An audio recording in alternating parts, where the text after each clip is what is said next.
So yeah, I had an issue with this pet feeder, that it made this noise when it closes.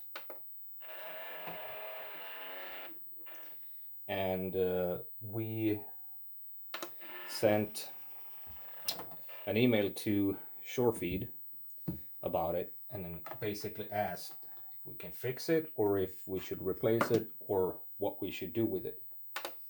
And they basically said that it's there's nothing to do about it, and they could just send a replacement. So the replacement is this one. This is the old one.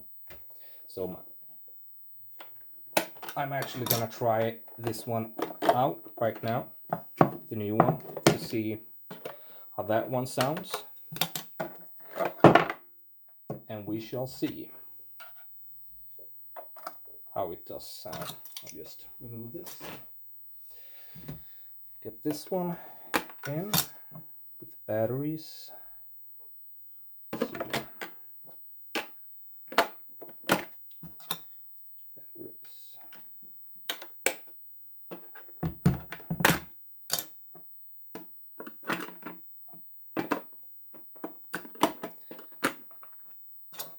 This is just to see if this one actually sounds good.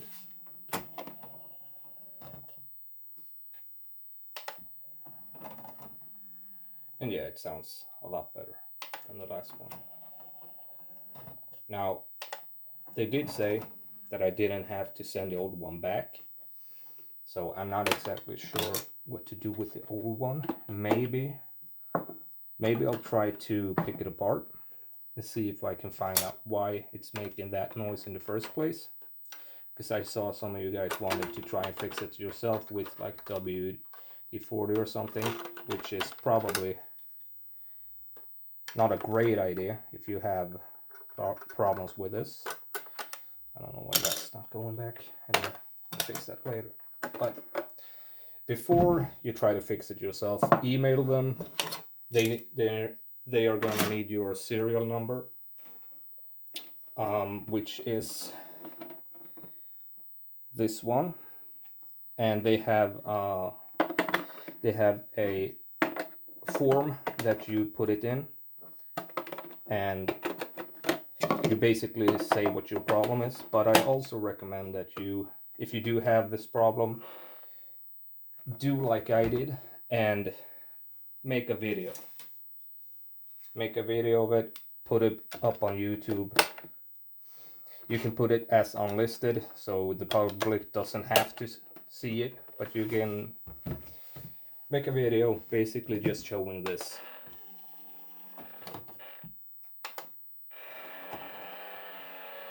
So you can record the sound also, which I'm not sure if that actually helped, but I do believe that makes it a lot easier for the people who are deciding whether or not to replace your product, if that's something that they're gonna do for you. I'm not sure how yours sound, but well, this sounds like that. And now we got a new one, so we're gonna replace this one, basically. Yeah, and that's pretty much it about that one. And also, in case you were wondering, these metal bows, we had to buy them separately. All three that we have now, including this new one, it only comes with plastic ones, which is not ideal for your cat, but I guess that's why they sell it separately, because they know that. But that's pretty much it about this one. So I might do a new one where I pick this one apart, and maybe we can see what components are making an issue, and if you actually can fix it or not. Maybe it's a motor inside or something. But that's it.